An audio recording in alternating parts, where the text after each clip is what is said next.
Hey guys, welcome back to the channel. If you're new here, my name is Brittany from She Run the World Travel Blog, and today I'm going to be going over the cost of living in Austin, Texas.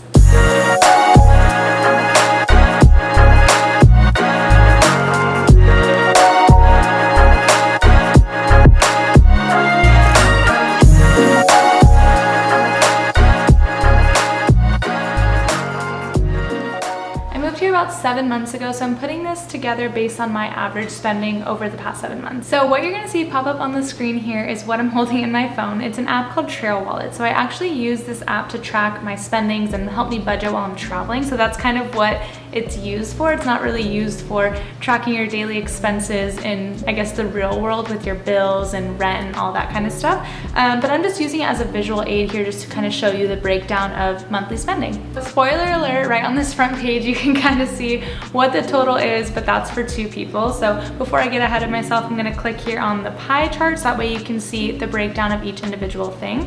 I'm gonna start with the green section, which is the accommodation. So we do pay $1,799 for rent. We have a 1-bedroom, as you can kind of see behind me, 800 square feet. I have a full tour of my apartment. I'll link it right here. If you wanna kind of see what do you get for $17.99 in Austin. Most people might think that's a little bit expensive, but this apartment complex does have a really nice pool, a gym, downstairs areas where you can work from home. So it's kind of more like a little complex. So you can definitely find something cheaper, but we really like this apartment. It's very nice and modern, and it's $17.99 a month. Moving on to this last section, I'm gonna skip to the red miscellaneous section. Like I said, there's no spot for bills, so that's where I put it. So the bills that we have here, first off, we have Wi-Fi, which we pay $80 a month for. I know that you can get Wi-Fi cheaper than that, but my boyfriend works from home 5 days a week. I work from home 2 to 3 days a week. So we wanted the best, top, fastest Wi-Fi you can get. So that's why it's $80 a month. Our electricity obviously fluctuates based on how much we use it, but I took the average of the 7 months that we've lived here, and it was $80 a month. And then the water also fluctuates, but that is an average of $30 a month. So the last thing on the bills is the renter's insurance, which we actually paid one upfront fee, which is $110, but if you break that down, it's $9 a month. Next, we're looking at, let's go back to the blue section, which is food. Again, keep in mind this is for 2 people, but we typically spend $150 at the grocery store per week, so that's $600 a month.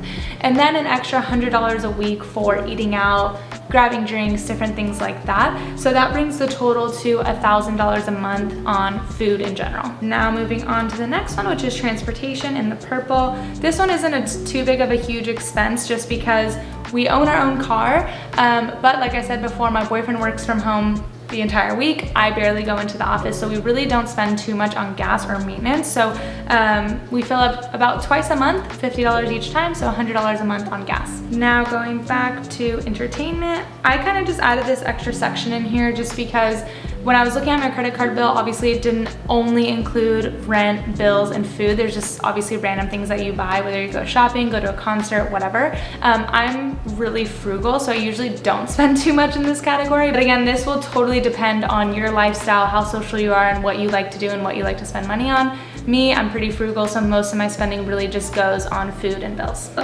that's pretty much it. That's all of the costs here at the bottom, and you can kind of see here overall, you know, all of the things broken down to make up the big pie chart. In the center, $3,298 for 2 people. So if you break that down per person, it's a little bit over $1,600 a month on monthly spendings. So do keep in mind that obviously if you're moving here with a partner that you're gonna be living with, this is pretty accurate. But if you're moving here by yourself, obviously things are gonna fluctuate and probably be a little bit more expensive because one, you'll either have to get a 1-bedroom apartment on your own, which is anything upwards of $1,000 based on how nice it is, what area it's in, how the amenities are, how renovated it is, or if you don't care if there's carpet and popcorn ceiling, those types of things. So really just depends on your taste, but definitely gonna be more expensive than obviously splitting with someone else. Even though our 1-bedroom is a little bit pricey, we still get to split it.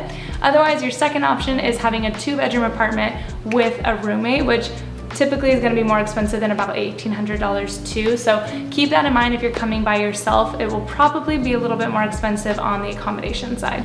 I moved here from Los Angeles, so I was expecting things to just be extremely cheap. You know, I'm from one of the most expensive cities in the US, so I was expecting to just save a bunch of money. Obviously, rent and gas are a lot cheaper here than they are back home, but really everything else is pretty comparable. I wouldn't say that food, whether it's groceries or eating out, is any cheaper. I would say it's just about the same, and same with drink prices. Maybe slightly cheaper on the drink prices, but there are still places I go to that are about $15 for a drink. So that's pretty comparable to back home. So it really kind of depends on where you're moving from, if you're gonna think Austin is affordable or more expensive or what. If you're from an expensive city or state, you might think, okay, this is a little bit more affordable.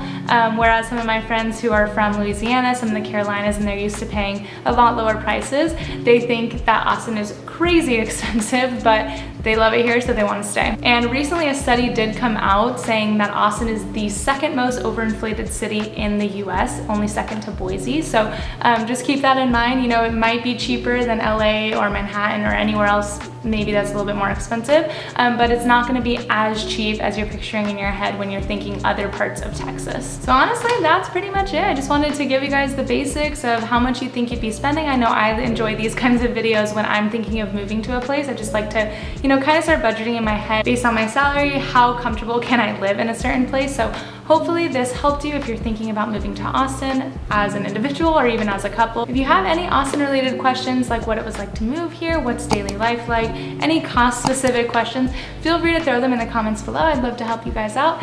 Thank you guys so much for watching, and I'll see you in the next video.